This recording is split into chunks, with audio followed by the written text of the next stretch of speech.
A Yakuza manga? And it's goated?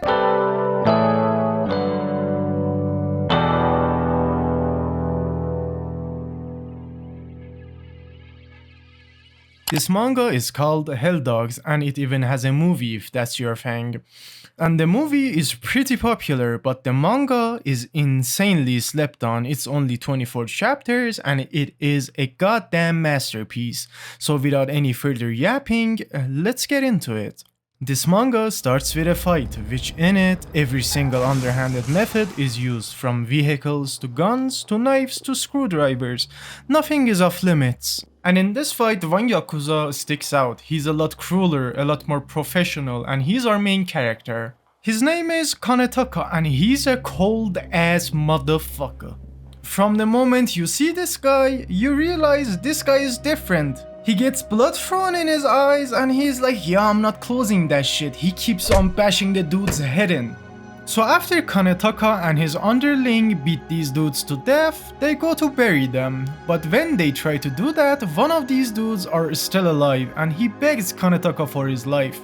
So Kanetaka takes a look at him and smashes his face so badly that this dude just legit pops an eye. And with that, you realize Kanetaka is an absolute cold-blooded murderer, a goddamn machine.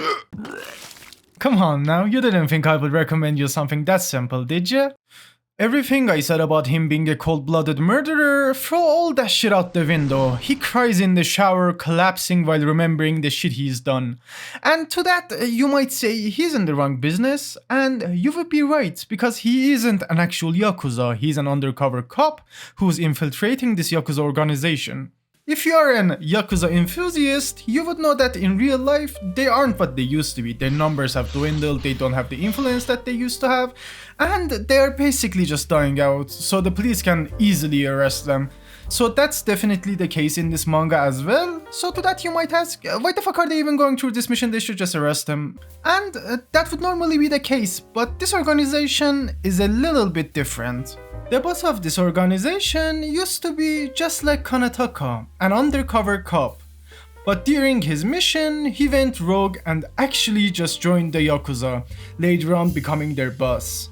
Not only is he familiar with police tactics, he even has lots of info that he can leak. So he's basically untouchable. He's also insanely cautious and cunning. In these 4 years that Kanetaka has been undercover, he hasn't even met him one time face to face. But this time, this fella has met his match. Yeah, it's not Kanetaka, it's the guy above Kanetaka, the guy who put him in this hellhole. His name is Onai, and he's just as ruthless and smart as Toake, which is the Yakuza dude's name that I'm just realizing that I never mentioned. You stupid piece of shit, just say the name, you idiot! Ouch, that actually fucking hurt. Okay, so as I was saying, this Onai dude might even be a bit more ruthless than Toake, and this mission for him is a lot more personal than just work. These two have a history. Remember how Toake went rogue and became an actual Yakuza? In the process of doing that, he killed Onai's childhood friend. And trust me when I say this, Onai is not the type of dude that would let that shit slide. So now imagine a feud between two very smart and ruthless individuals with Kanetaka in the middle as the weapon. It's like Death Note, but the notebook has feelings. That doesn't make any sense. You get what I'm trying to say, right? No, I don't. So as I was saying, this battle of wits is one of my favorite aspects of this manga, but it's not the best part about it. The best part is the insane emotional highs and lows that Kanetaka goes through. So he has been lying for about 4 years for this mission. A new face, a new identity, and even a new personality. And if you are a professional liar like me, you would know after repeating these lies for so many years, they turn into your reality. You yourself start believing in these lies. But no matter how much you believe in your own lies, in the back of your head you are permanently worried about being caught, which was done so well in this manga. Every chapter you're like, is Kanetaka done? Has Toake figured him out? And that suspense adds so much tension to this manga. Okay, now that my rant about the strong points of this manga is over, I'm going into heavier spoilers. So if you want to check out the manga yourself, this is your cue to leave. And don't count me saying you've already spoiled enough. How the fuck am I supposed to explain this manga without spoiling it, man? Fuck off, bitch.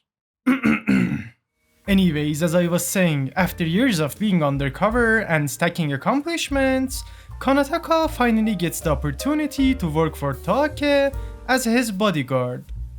But before he starts, he needs to pass a test, which is beating up a professional MMA fighter, and he does that with his wrestling skills, and that's because he's from Japan. And Habib was right. Look at him, his wrestling skills are great. Yeah, he's wrestling.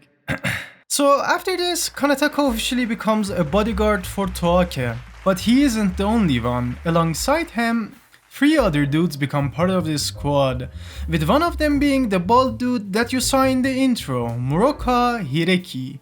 And he's the goddamn goat, which we won't fully get into it at the moment, but just know that he's goated.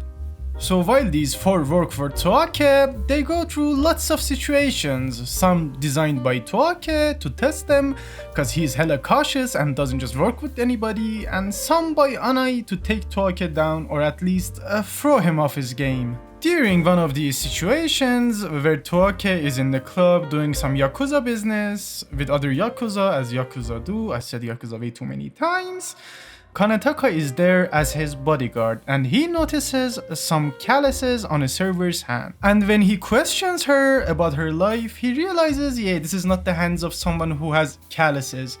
And just with that little info, he saves Toake from being poisoned and becomes an actual trusted member. And the best part about this situation is that it was all orchestrated by Anai without even telling Kanataka. He was like, yeah, I trust Kanataka's intuition, he sucks at acting, so I'm just not telling him. And that is so cool to me, man.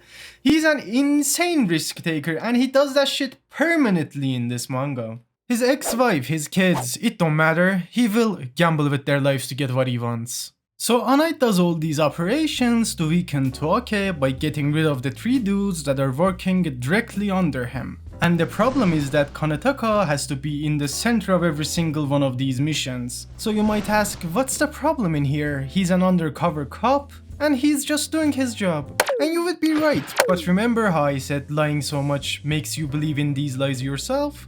Well, that is what has happened here. After 4 years of being Kanataka, he has started to bond with these people, which is completely natural. After spending 4 years with anyone, you are going to become friends with them, you're going to have empathy towards them. Yes, they are criminals, but they weren't born criminals. And by Anai putting them in these harsh situations together, they become even closer. Because we are humans, and humans naturally bond together when they are in dire times. Why did I say we? I'm not in the fucking team. So anyways, as I was saying, even though Kanataka likes these guys, he still goes through with his missions and takes them out one by one.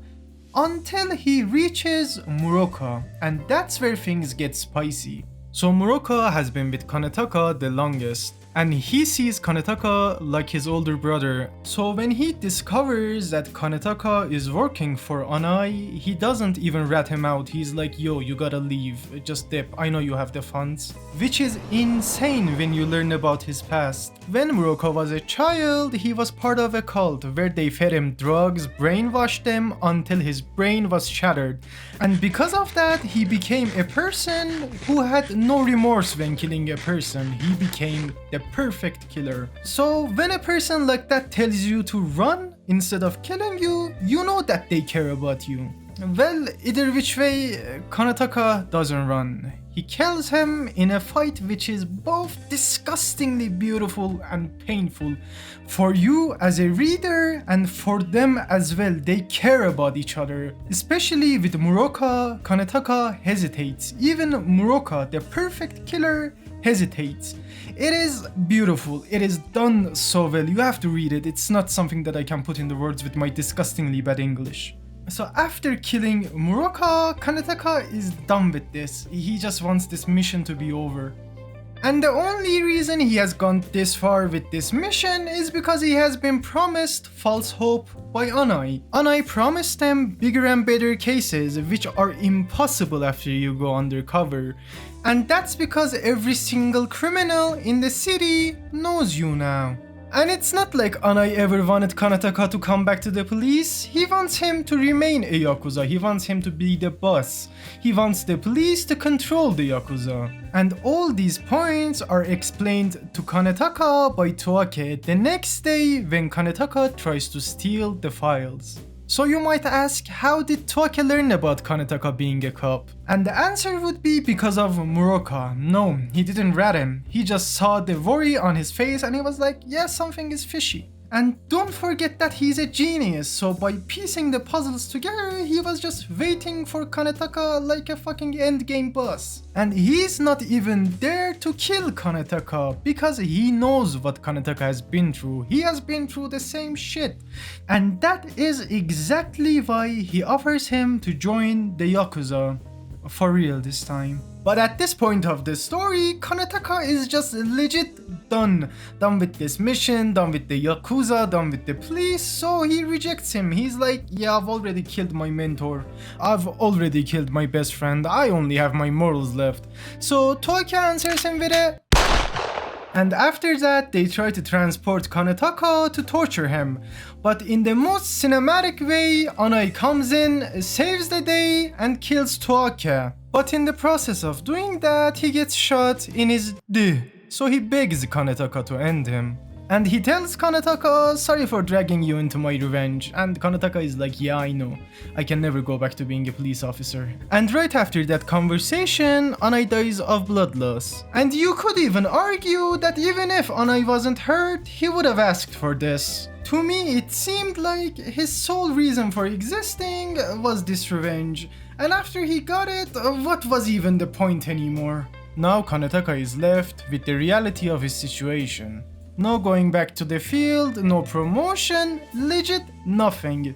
He did all that for nothing. So he's like, I already fucked up the Yakuza situation, let me just screw over the police too, and leaks the files. And that's literally the ending of this manga, an ending where the police and the Yakuza are both out of his life, and most definitely out for his head. Which is what he wants. He has done some fucked up shit, he's just waiting for his demise at this point. So before I end this video, I would like to talk about Toake and Kanetaka and how similar they are. It's basically like Roger and Luffy. If Luffy was like, yeah, I don't want the One Piece, I want to become the best marine ever. Man, you really need to stop with the analogies, none of them ever make sense, you are a fucking failure. So anyways, as I was saying, it is done so well, the similarities, how they become families with the Yakuza, how they regret their decisions, how one repents and the other betrays. It was beautiful. And this manga does so many things well like that. Fights, emotions, tension, it's all done well. Like, what else do you need, man? Just go read it. I don't know why you're still here even, but thank you. Oh, and before I forget, all my homies fucking hate Anai.